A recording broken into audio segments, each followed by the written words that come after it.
Krisis energi di Cuba semakin memburuk, dengan dampak besar pada layanan kesehatan, air, sanitasi, dan sektor penting lainnya.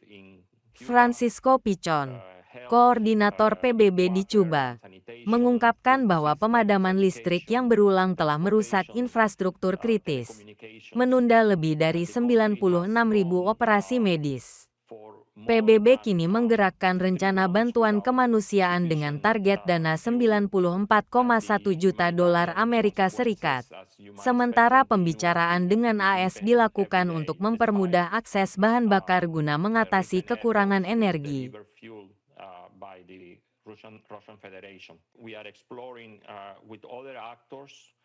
Who can contribute logistical solutions, including fuel, and we are doing this with the private sector in Cuba. But the point is that humanitarian needs in the country remain quite acute and persistent.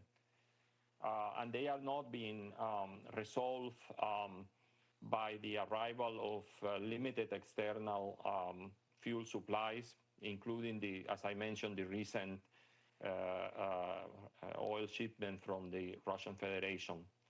And while any additional fuel may provide temporary relief, it is insufficient compared to the scale of the national needs and does not really address the structural nature of the oil blockade and how it affects all essential services. There is a central cross-cutting pillar of the plan is the deployment of energy backup solutions, including solar-powered irrigation systems, solar panels for hospitals and schools, strengthening water pumping infrastructure to renewable energy and pre-positioning critical energy equipment to ensure continuity of the essential services.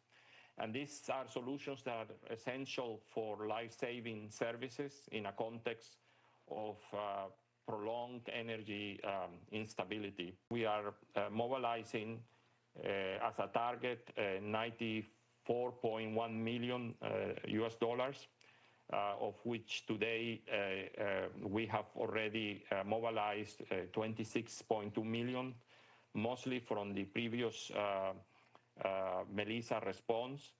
And that means that we have a funding gap of about $60 million.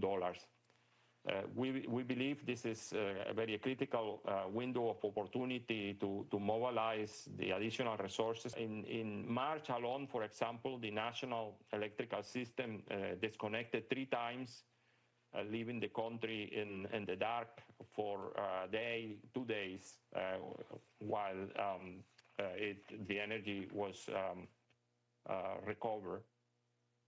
We have over 96,000 surgeries that have been postponed, including more than 11,000 surgeries for children. The national immunization program is also delayed, affecting around 3,000 children. We have about 1 million people that depend on water trucking for drinking water, and which are currently constrained by the fuel shortages. We have about 411,000 children and adolescents that are attending shortened school days. Yes, at the moment, there are ongoing dialogues between the UN Office of Coordination of Humanitarian Affairs in New York with representatives of the U.S. mission at the UN and with support of some member states to try to secure concordance to be able to bring fuel to Cuba to support our humanitarian response and ensure that we can safeguard essential services.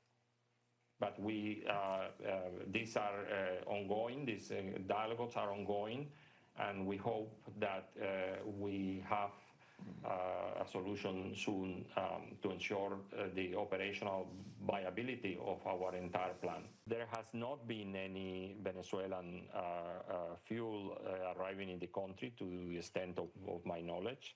I think the only fuel that has been received has been the one I referred to in my comments from the Russian Federation, which has been said is about 100,000 tons, about 700,000 barrels.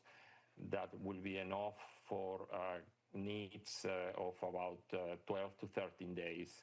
But no additional fuel has arrived except for the one that has been authorized for private sector activities.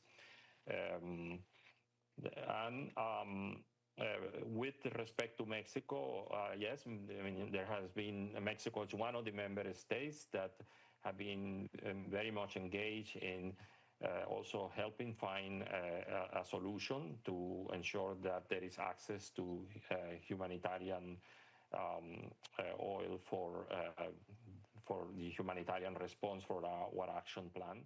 Jelajahi cara baru mendapatkan informasi. Download MetroTV Extend sekarang.